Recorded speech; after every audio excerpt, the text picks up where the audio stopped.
Olá, bem-vindos de volta às nossas aulas de legislação tributária de Campinas, aqui no GTUSP, para você que está estudando aí para o tão esperado concurso aí de Campinas, né? Uma excelente oportunidade aí para você que está estudando para a área fiscal.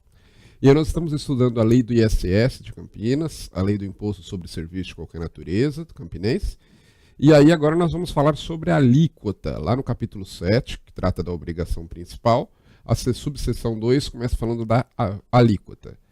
E aí ele vai dizer o seguinte, a lei vai dizer que as alíquotas do ISS no município de Campinas, elas vão variar de 2% a 5% de acordo com o serviço tributado. Todo ISS de qualquer município no Brasil, as alíquotas vão variar de 2% a 5%. Por quê? Porque isso daqui está previsto na Lei Complementar 116 de 2003, que é a Lei Complementar do ISS. E como é uma lei complementar federal, ela vale no país todo, tá? Então, em todo município que você for prestar concurso na área fiscal, você vai ver que a alíquota do ISS é de 2% a 5%, ok? O artigo 28. Quando se tratar de prestação de serviço sob a forma de trabalho pessoal do próprio contribuinte, o imposto será fixo, em função da natureza do serviço ou dos critérios pertinentes, da seguinte forma. Então, aqui o artigo 28 está trazendo uma exceção, porque a regra geral é essa daqui, ó. A regra geral é que o contribuinte ele paga o ISS sobre o valor de cada serviço que ele presta.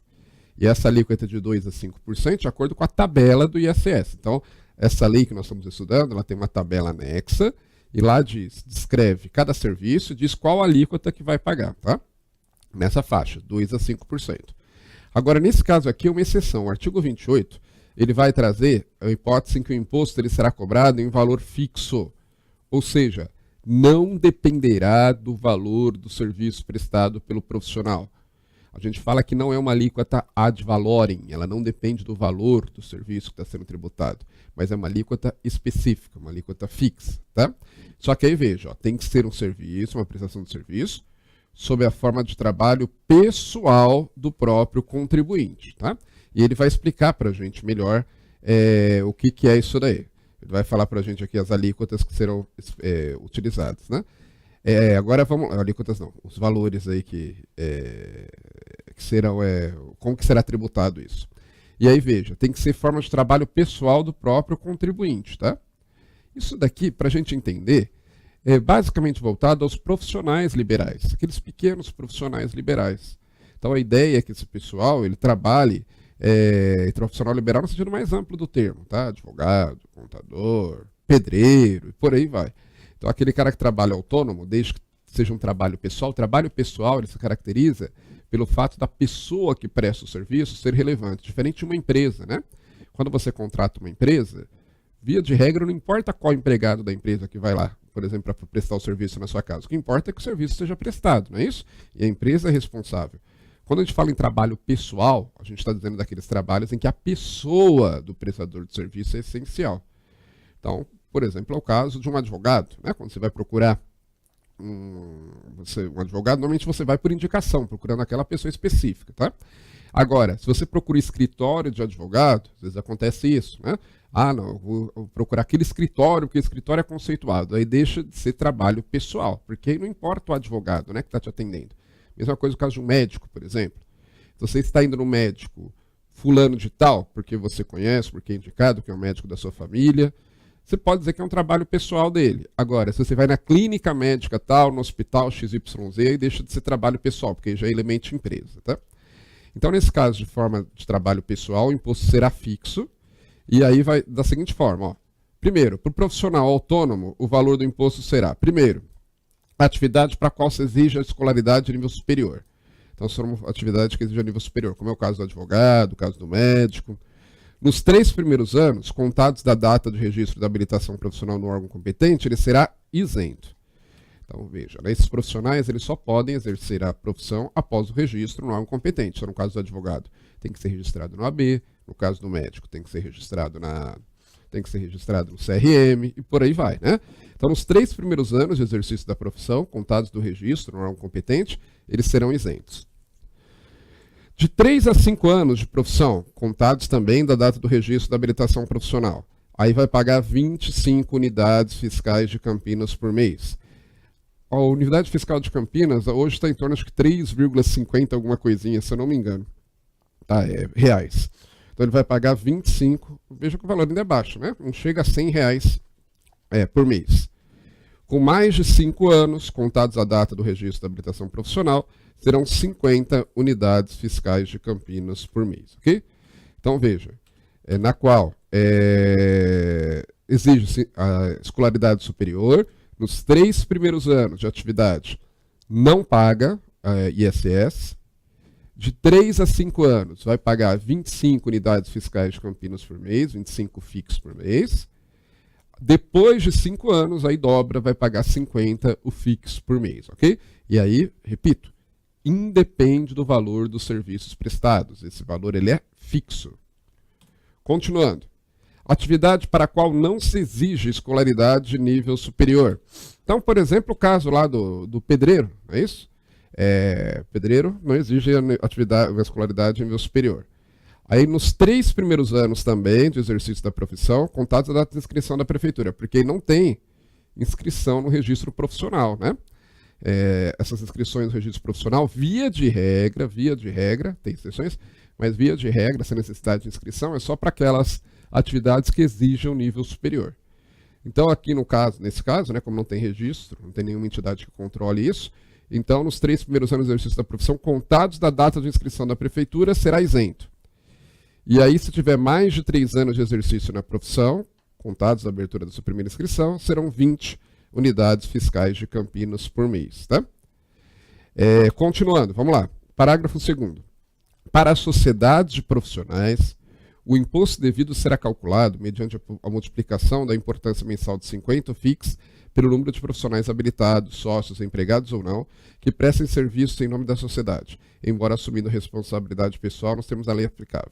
Aqui são as sociedades de profissionais. Por exemplo, né, você tem lá 2 ou 3 advogados recém-formados que resolvem constituir uma sociedade de advogado. Aqui vai ficar mais claro para você entender, se você já estudou direito empresarial, quando a gente fala lá sobre elementos de empresa. Né? Por exemplo, quando 3 advogados recém-saídos da faculdade resolvem abrir um escritório de advocacia, nesse início não se considera ainda que há uma atividade empresarial, ainda se considera que o serviço é pessoal. Tá? Por quê? Porque nesse caso, o trabalho de cada sócio, ele ainda é importante, ele ainda é essencial. Agora vamos imaginar que esse escritório ele vá crescendo, tá certo? E eles comecem a contratar outros advogados para trabalhar para eles. Aí já deixa de ser um escritório sem atividade empresarial e passa a ser um escritório como empresa. Ele passa a ser considerado como empresa. E aí já não pode mais recolher por valor fixo mensal, tá certo? Então esse daqui é no caso, pensando, né, no exemplo novamente do advogado. O advogado sozinho, uma sociedade de advogados que se constituem para trabalhar, se juntam para rachar despesas, né, para poder somar esforços. Mas o trabalho ainda continua sendo o trabalho pessoal de cada um deles, ainda é essencial. A empresa, vamos dizer assim, depende do trabalho direto deles. A partir do momento que esse escritório começa a crescer, e aí né, o trabalho deles se torna até secundário, eles passam a ser somente mais uma engrenagem na máquina do escritório, e eles passam a contratar outros profissionais para trabalhar para eles, né, outros profissionais também advogados para trabalhar para eles, aí deixa de ser uma mera sociedade, vira uma empresa e já não pode mais recolher dessa forma, tá? No exemplo do médico, a mesma coisa. Né? Tem lá também 2 médicos que acabaram lá a residência, eles resolvem abrir juntos lá um consultório. Ok, ainda é sociedade de profissionais. Agora, esse consultório começa a crescer e vira um hospital, por exemplo. Né? E eles passam a contratar outros médicos para trabalhar para eles. Aí deixa de ser mera sociedade profissional, passa a ser uma sociedade empresária, e aí eles não podem mais recolher dessa forma. Tá? Mas o caso que ainda seja uma sociedade de profissionais, em que o trabalho de cada um ainda seja importante, aí nesse caso o imposto será maior. Lembra que no caso, né, se fosse nível superior, eles iam começar pagando isento, depois 25, depois 50. Aqui já é direto 50, tá? Não importa o tempo, né, de funcionamento da sociedade. Então aí, no caso do escritório, constituir o escritório, já começa pagando 50 por cada profissional habilitado, tá? Que trabalha ali. Então, vamos imaginar que são 3, né? advogados, por exemplo, que resolvem formar uma sociedade de advogados. Então, o escritório, a sociedade, vai pagar 150 UFICs por mês. Ok? Muito bem. Continuando. Parágrafo 3º. Para os efeitos desse artigo, considera-se prestação de serviço sob a forma de trabalho pessoal, aquela em que todas as etapas de elaboração e execução de seu objeto sejam efetuadas diretamente pelo profissional autônomo ou pelos profissionais habilitados, sócios, empregados ou não, das sociedades profissionais que prestam serviço em nome da sociedade. Aquela ideia, né, que eu falei para você. O trabalho do sócio é essencial. Então, tudo aquilo que se refere ao trabalho em si, né, é prestado por aqueles sócios, por aquela pessoa. O escritório dos 3 advogados pode contratar, por exemplo, uma secretária, pode contratar um estagiário, pode. Isso não vai desconfigurar, tá? Por quê? Porque a atividade principal, né, que é a de representação judicial, ainda é prestada por aqueles 3 advogados de forma pessoal, ok? Mesma coisa o médico, né? O médico pode contratar uma atendente, por exemplo, não tem problema. Ele não deixa de ser ali um trabalho pessoal. Agora, a partir do momento, volto a dizer, em que, vamos dizer assim, né, a sociedade funciona sem a atuação direta daqueles sócios, em que inclusive eles contratam outros profissionais para trabalhar para eles, aí deixa de ser trabalho pessoal, ok? Aí está lá, o disposto no parágrafo 2º desse artigo não se aplica à sociedade que, então vai dizer quando não vai ser uma sociedade profissional, tá?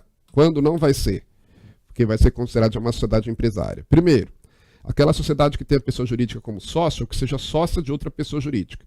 Então, a sociedade tiver como sócio uma empresa, ou for sócia de outra empresa, tiver parte do capital de outra empresa, já se torna sociedade empresária, não pode mais recolher o ISS em valor fixo, vai ter que recolher o ISS sobre o valor de cada serviço.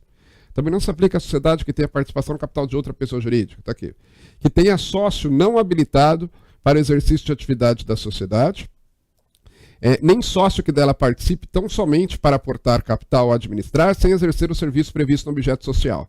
Então, por exemplo, lá no nosso escritório de advocacia, se ele tem um sócio que não é advogado, nesse caso, deixa de ser considerado uma mera sociedade de advogados e passa a ser sociedade empresária. Aí não dá para pagar mais o ISS fixo por mês, tá?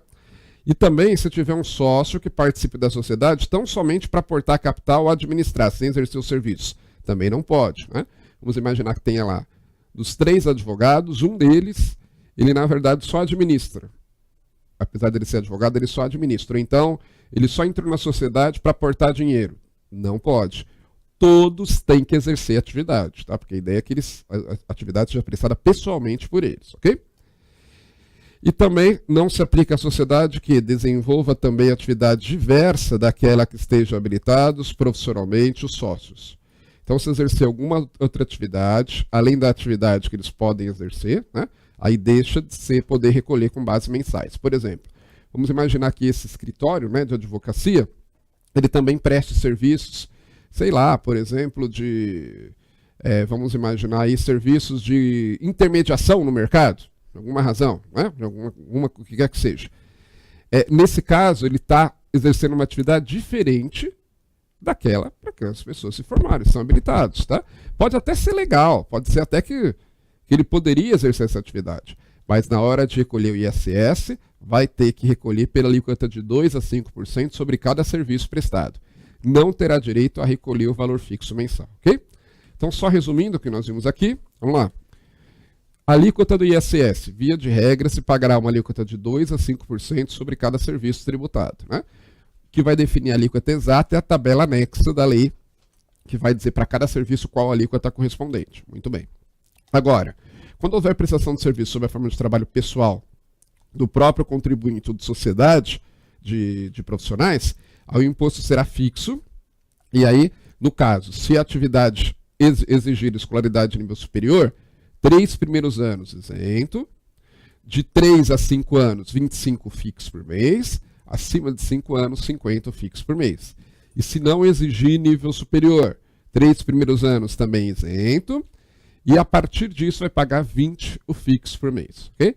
Isso também se aplica, né, à sociedade de profissionais, só que aí vai pagar 50 o fixo, já começa pagando 50 o fixo, por cada profissional habilitado.